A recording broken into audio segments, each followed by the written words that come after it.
wondering how many of you have heard of OpenStreetMap before? Wow, okay. Last year when I gave this talk, there was one hand up. That's pretty cool. How many of you are interested in the data behind OpenStreetMap? Do you have map sites that you're trying to convert yourself away from Google? No? Okay.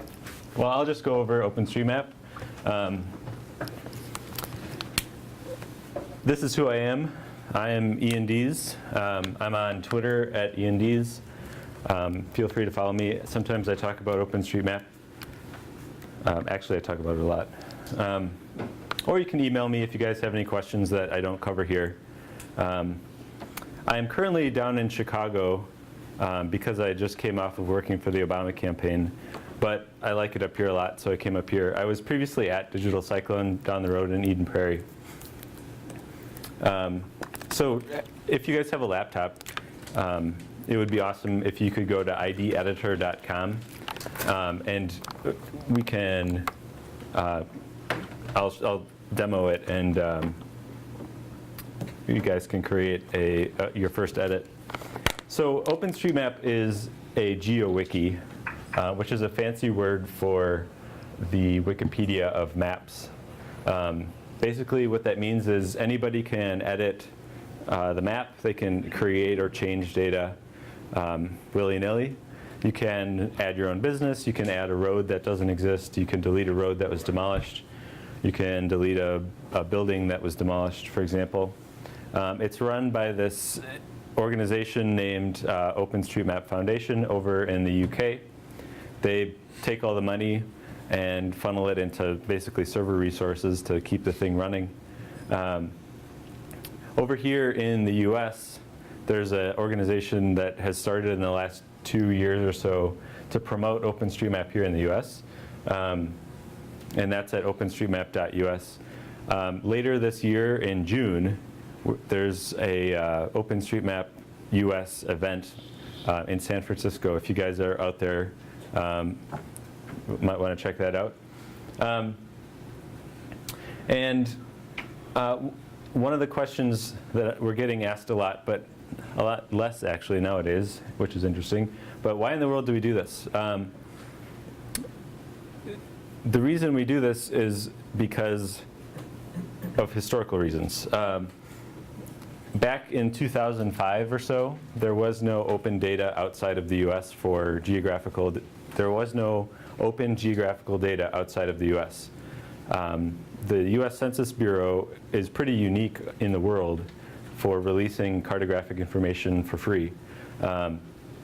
If you want a mediocre data set that covers just about every address and every road in the US, including all 50 states and territories, you can go look up the Tiger data set. And it's this very comprehensive data set that covers all streets, roads, addresses, and the census uses it to keep track of the census taking information. In other parts of the world, that sort of information is not released for free.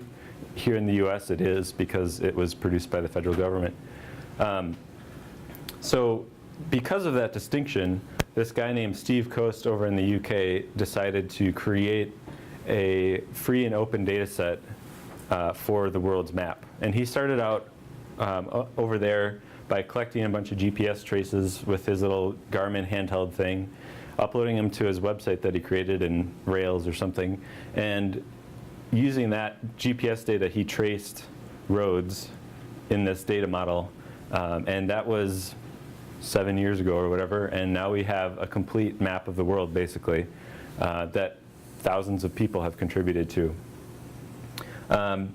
In 2007, after a couple years of it growing in popularity in the UK, somebody over here in the States added Olive Tiger, so that kind of lit up the US in terms of data coverage. And because of that and other similar things happening around the world, 2 years ago, we had 250,000 users. Last year we had 500,000. This year we have just over a million. So we are growing exponentially. In the last 30 days, there have been 17,000 people actively creating data around the world. And commercial companies have started to notice this, notice our data set. Part of it is triggered because Google Maps started to charge for their API. So if you have a Google Maps API website, you're probably not encountering this yet, but for those of you that have crossed some magic boundary, you'll probably get a call by the Google sales department, and the step up from free is $10,000 a year. And so that's a pretty big leap for a lot of people, and there's a lot of websites that will point you away from Google Maps and onto OpenStreetMap data, which is completely free. If you are interested in that kind of thing, check out switch2osm.org, I think, .com. I think both are registered. But the idea there is we received a, let's see, I think that's why I have this link here. Not that one.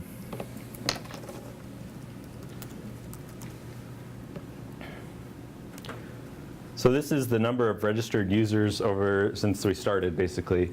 And this little spike right here, where it started going up quite a bit more, was when Google Maps started charging. And this is only this doesn't even get to January of 2013 yet. And so there's a huge interest now in OpenStreetMap and similar open data. So if you guys are interested in that sort of thing, you're not alone. And feel free to talk to me about that. See how I can get back in here. So some of the big names at the end of last year that switched over to OpenStreetMap data, at least. Apple has some, they pulled together a bunch of data for their Apple Maps product. And in the parts where it's really good, it's OpenStreetMap. MapQuest and Bing both have, and Flickr actually, all have OpenStreetMap data where the commercial companies don't provide good enough coverage. So for example, if you go to China on Flickr to place an image, all that data is OpenStreetMap because none of the commercial providers are allowed in there. And when they do get in there, it's all inaccurate because of national mapping restrictions. Geocaching and there's a couple of other bigger names in the last even month that I forgot to put on here. But the idea is that there are companies that take OpenStreetMap data, generate pretty map tiles, and allow you to create your own style if you want. And then you can lay your information on top of that data just like you can, you can lay your data on top of their tiles, but for free. So you would be replacing the Google Maps API with a similar API that pulled from a different place. So one of those companies that allows you to create your own tiles is Mattebox.com. They have a product that somewhere in here, design, oh look, right there, right on the big front page. So all this data over here on the right is OpenStreetMap data, and the idea behind it is you can change the colors if you want. And all of this is, I think it's $10 a month or something if you go beyond 50,000 hits or something. So the price point for these guys and other similar providers is quite a bit lower than for Google Maps. And what's cool about that is if you see something in your area that you don't like, you can go and fix it, and it'll show up in here a week later. Yeah, what's up? I'm just curious, so what kind of data are users collecting and importing? That's a good question. Did you have another? Or Nope, that's okay. That I can get to. Good thing I rearranged my slides, because that is... I didn't mean for you to... No. I'm talking about that next. Okay, not next, but in a couple slides. So like I said, there's the OpenStreetMap has, it releases a big, huge blob of data every week, and the product of that is lots of different applications that sit on top of that data. So one of those is the default map on OpenStreetMap.org. Why am I waiting for Google to go to OSM.org? There we go. So this is the original style that we use in OpenStreetMap to debug what data we have there. And it's not the prettiest thing in the world, but it does give a good sense of what's available. Does it have parcel overlay of addresses or only? So it'll have the data that we usually don't put parcels down, but we'll put down addresses for buildings. And a good spot for that actually is over in Chicago, where I just finished importing all of the city's buildings.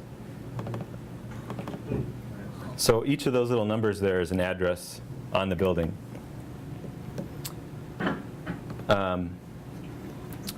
MapQuest Open, they've been working with OpenStreetMap for about 4 years now. They have their own custom style that is very close to the mapquest.com style, except it uses all OpenStreetMap data. They have a similar search feature and a navigation feature that all uses OpenStreetMap data. They also have an API on their open side. So they have a commercial and an open side. Everything on the open side uses OpenStreetMap data and is free for however much you want to use it. They basically have huge oodles of servers that are just sitting around waiting for you to make requests to.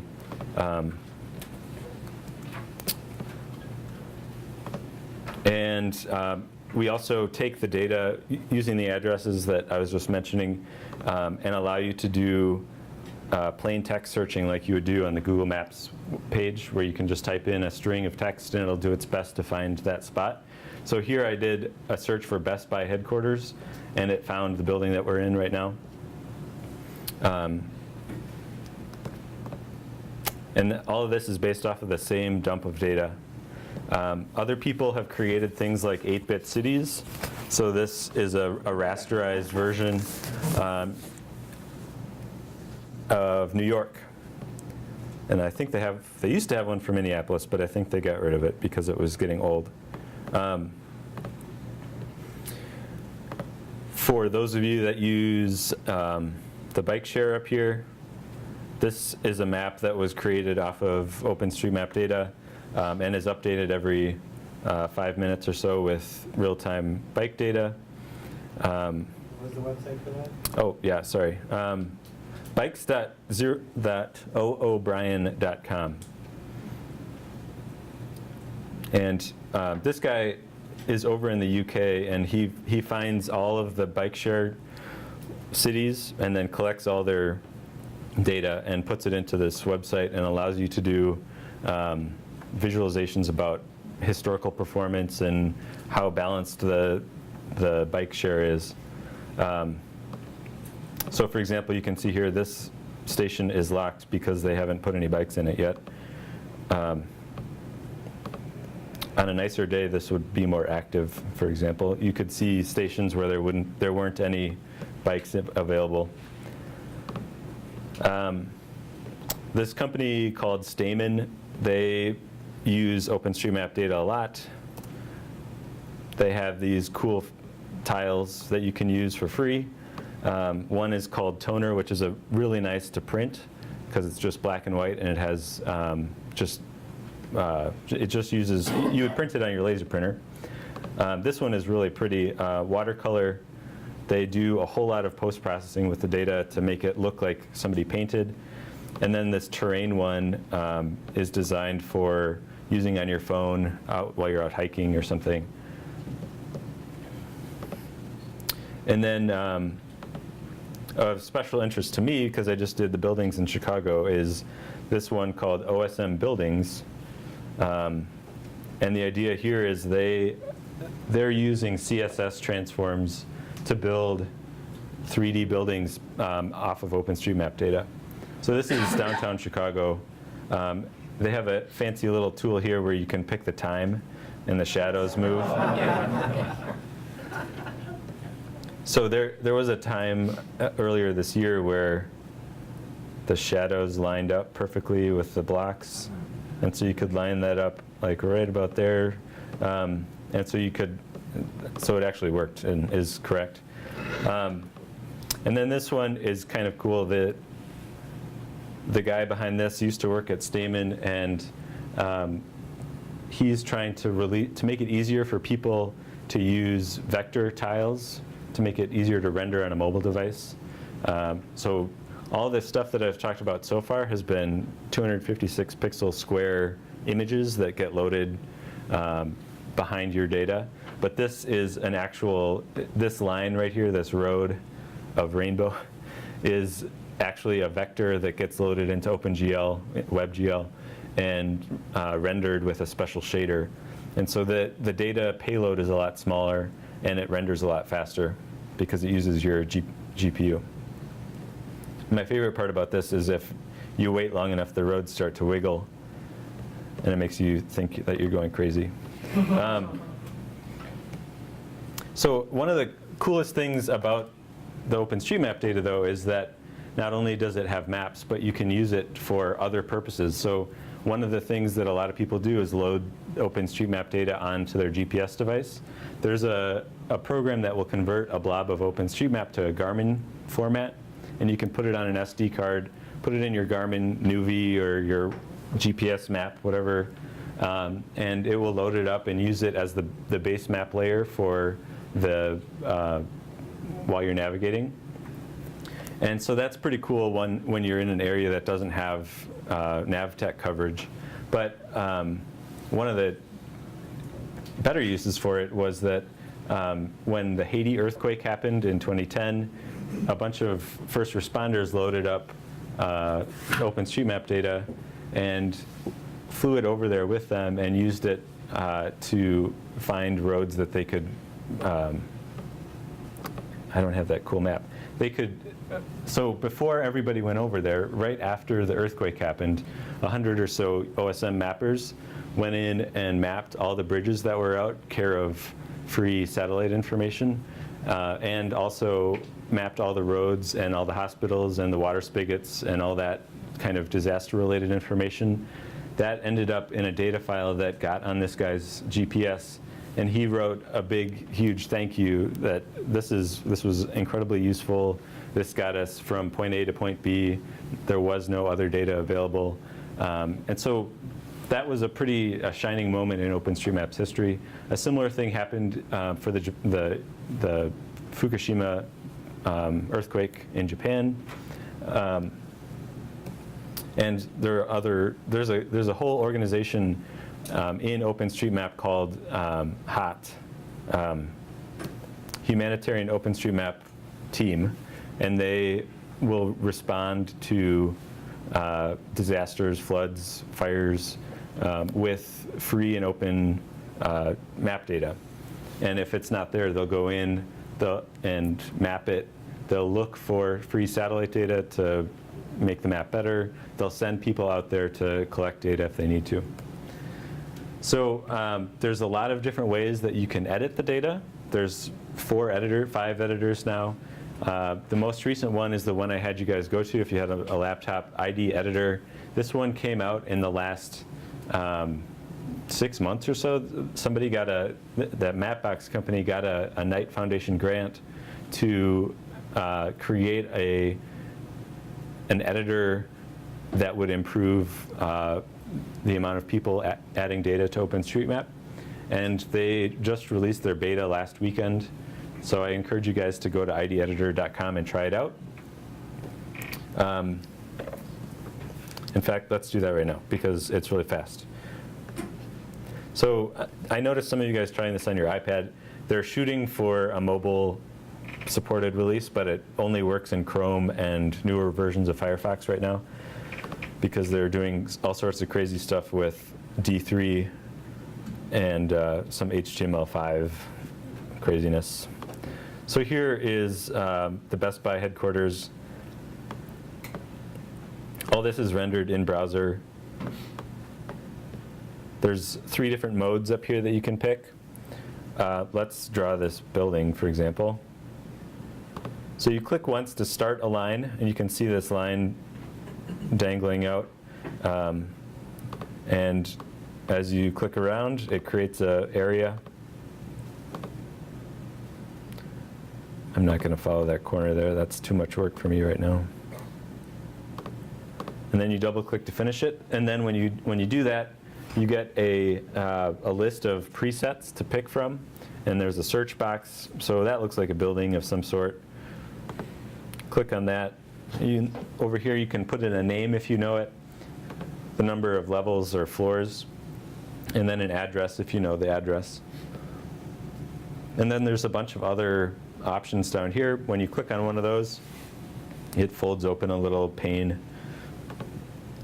So I don't know the address, so we're just going to let it sit like that. And then when you're done, you hit save. Oh, that's right. So the OpenStreetMap database is broken right now. That's a bummer. Huh. How do you track your commits? Well, let's see if this works. Yeah, okay. So had the database been up, I would show you my actual change here. But each user has a list of changes that they made, and a change is called a change set. A change set is a grouping of changes that you've made to the database. And let's see, let's pick a good one. So each one has an ID number, and it shows you the bounds on the map here of what was changed. And then there's a list of objects that I changed in that change set. There's other ways of looking at this data in a more useful visual way. But just know that your changes are here and being processed. It usually takes about 2 to 5 minutes for the data that when you upload it to show up in the map. Obviously, it's not right now because somebody broke the database. Well, that's unfortunate. So go back later today and try it. Where's my presentation? Question. Yeah. Are all the changes that you make through the IP edit available to everyone, or if there's confidential information that you want to display, you can keep that from being out in the wild? So all of the editors have no way. There is no way to store your own information. Okay. Everything you put in OpenStreetMap when you hit save is public. Okay. There are ways to create your own data that then you render on top of OpenStreetMap. So if you don't want to show some secret bunker that you have or something, you would add it to a different shapefile or a different OSM file, render that on top of the data that's around it, and then you would end up with a map that then you could distribute to your minions or whatever. Okay, so these editors are essentially community support to improve the overall map? Yeah. Okay. Yeah, so the idea here is you're adding data to the public for the public good. Okay. The question, wonder if you know, I saw on that one site that there was aerial photography. Do you know how some of these open source sites are sourcing their aerial photography? So there's two, well there was two, there's one company now that flies satellites, Digital Globe, and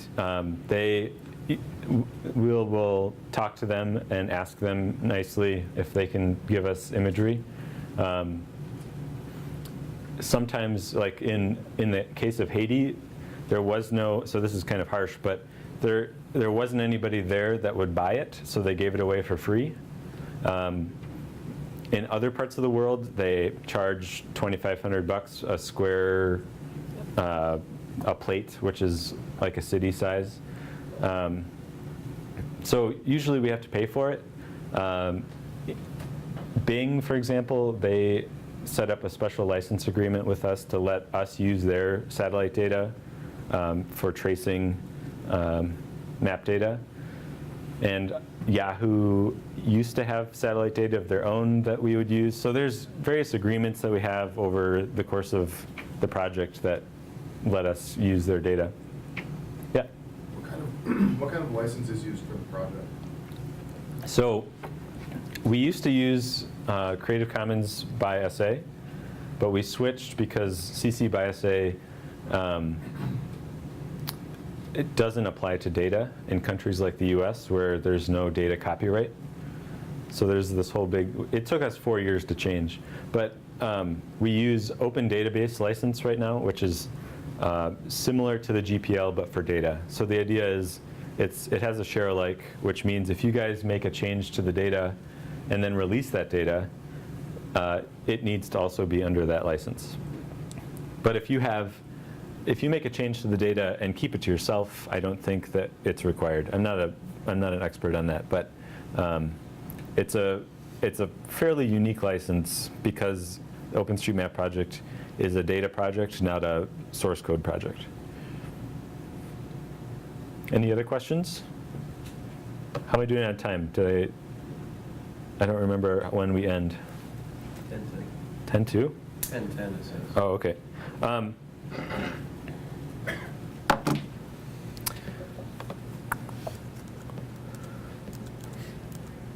I must have gone faster than usual.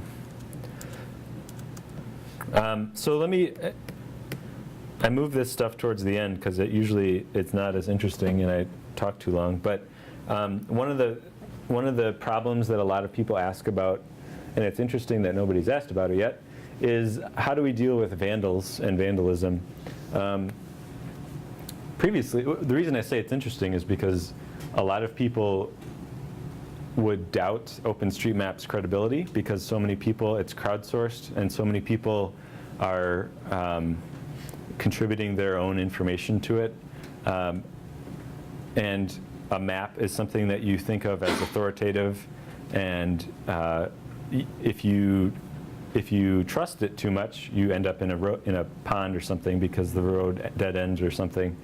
And so OpenStreetMap, because it has lots of volunteers and there's no review process, people can go in and create changes to the map that might not be entirely correct. A good example of this is a road that somebody added in the middle of Illinois from El Dorado to New Haven. They called it the Little Egypt Expressway, and it's this green line here that it didn't exist. They just put it in there because it looked cool. And I think when we talked to them, they thought that this was just like a play map. And I think at the time, Monopoly Streets, this game where they were using OpenStreetMap data to have a massively multiplayer Monopoly game.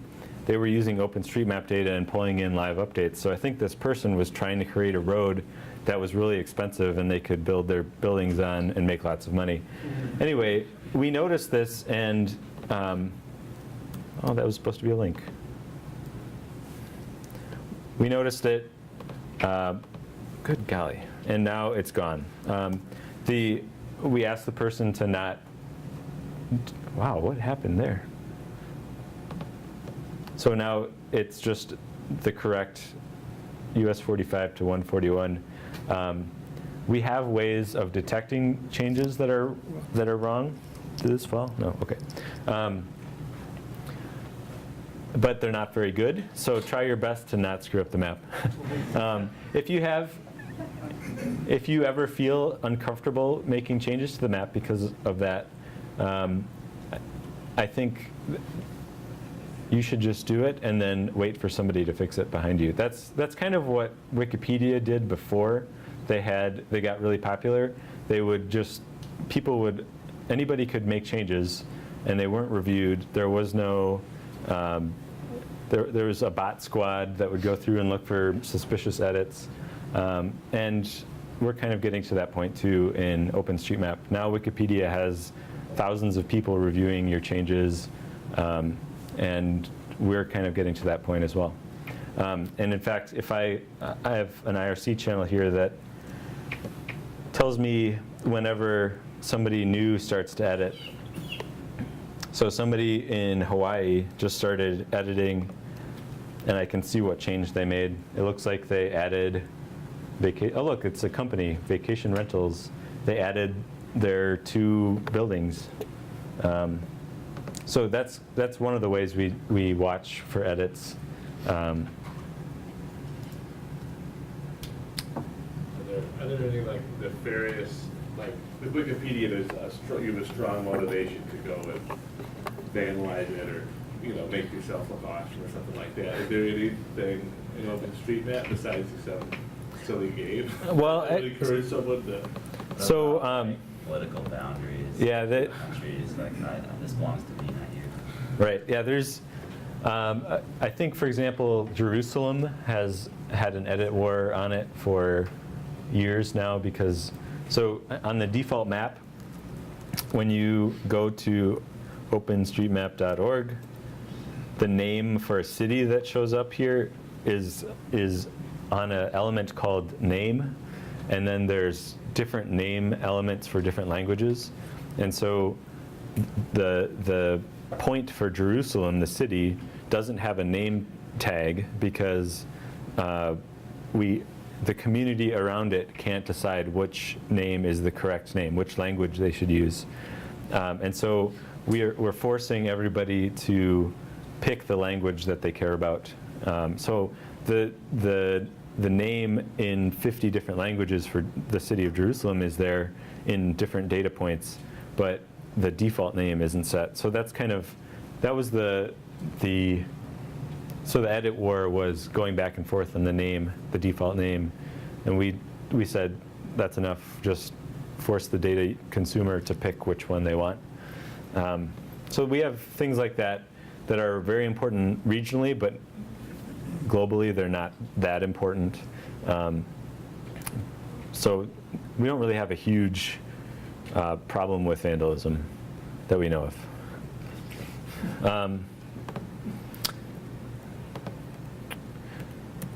I guess, let's see here.